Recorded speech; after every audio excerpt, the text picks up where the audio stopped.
สบายดีจากทีมงาน SKT Solution วันนี้จะมาสอนเกี่ยวกับการออกแบบในขั้นเบื้องต้นเนาะ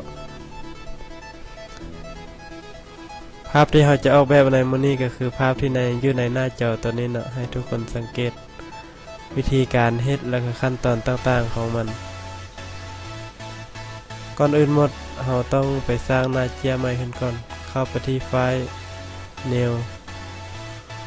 แล้วก็เลือกเอา JAC เนาะเอา JAC เข้าไปในเวลานี้เจียของเราจะเป็นน้องตั้งให้เราเปลี่ยนเป็นรวงนอนให้ไปตามรูปแบบของเรานะเข้าไป Image มาที่ Image Location ไป90องศาตัวนี้เราไปเลือกสี Foreground ให้มันเป็นสีเขียว Background ทั้งรุ่มเป็นสีขาวปกติมาเข้า Gradient Tool แล้วมาคีดที่เครื่องกลางออกมาเราก็จะได้ตามที่เราต้องการเนาะหลังจากนั้นไปเอาโลโก้ถ้าผู้ใดมีโลโก้เป็นของตัวเองก็ไปเอาโลโก้ของตัวเองมาใส่เลยโลโก้จะอิงตามบอนที่เราไว้เนาะไปเอาตามสถานที่ตัวเองเซฟไว้อยู่ใส่อยู่ช่องใดโฟลเดอร์ใด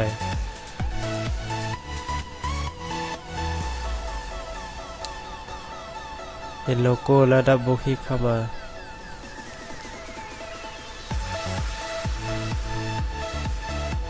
มูฟไปจับเข้ามาที่ในกระดานตัวนี้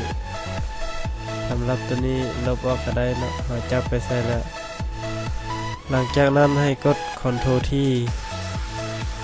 แล้วกด Ctrl T เพื่อให้มันเราสามารถขยายได้เนาะหลังจากนั้นให้กด Shift กับ Alt Alternate ตัวนี้กดพร้อมกันแล้วก็จับเมาส์ดึงให้มันกว้างออกให้มันอยู่ระดับเดียวกันบ่ให้มันไปปีกซ้ายปีกขวาหลังจากนั้น Enter ยับไปไว้ตำแหน่งที่ต้องการ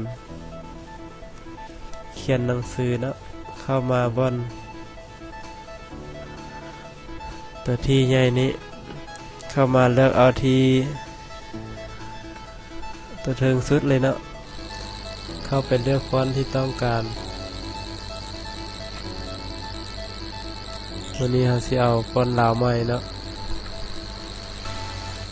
เขียน S พิมพ์เสร็จเลยเนาะ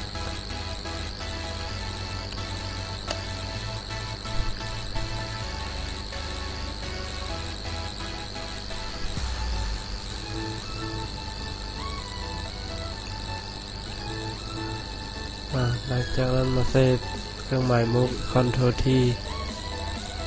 ย้ายออกมาเนาะ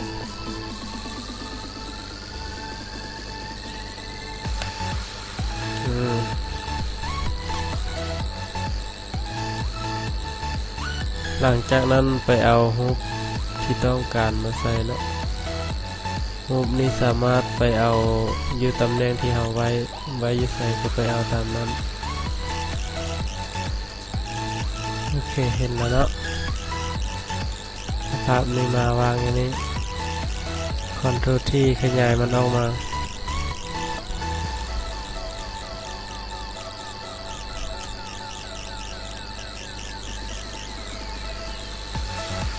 ลบออกมาขีดเส้นลุม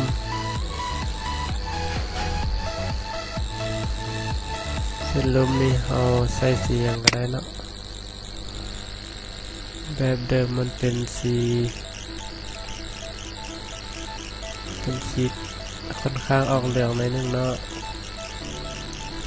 ตัดมือโอเคยับขึ้นไป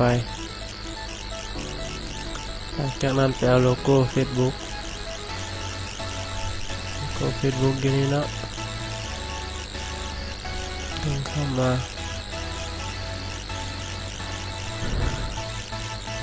จะมุกมาใส่เนาะมาใส่ใน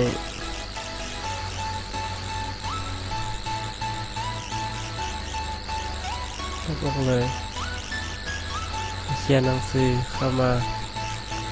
ฟอนต์ตัวนี้ภาษาอังกฤษตัวนี้เราจะเขียนเป็นภาษาเป็นฟอนต์ Impact เนาะ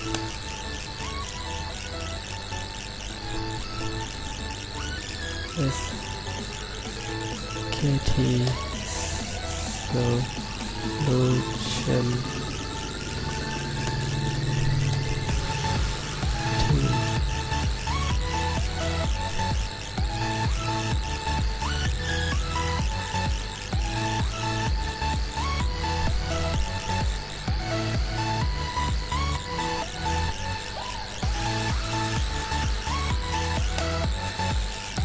หลังจากนั้นก็ไปเอา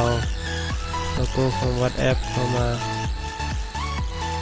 ดึงเข้ามาในโหมดเดียวกันนะดึงเข้ามาแล้วดึงเข้ามาไว้นี่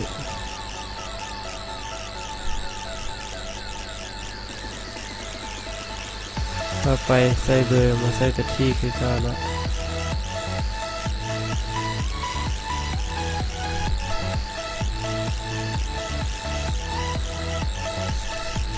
ตัวที่ใส่มือคอนโทรลที่ขยายมันออกมา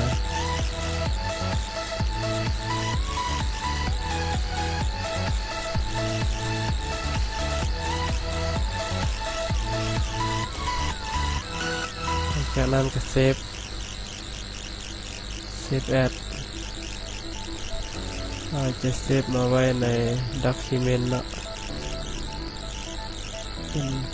ไฟล์ AAA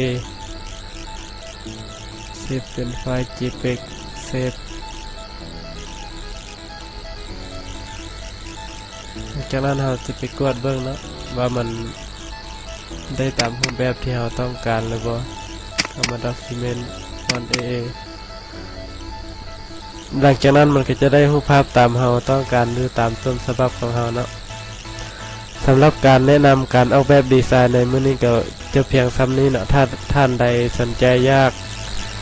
ให้สอนวิธีอื่นๆก็สามารถคอมเมนต์ไว้ด้านลุ่มเนาะแล้วพวกเราจะพยายามเฮ็ดให้ได้ตามคำขอของท่านเนาะสำหรับมื้อนี้ทีมงาน SKT Solution ขอลาท่านเพียงเท่านี้เนาะขอบใจ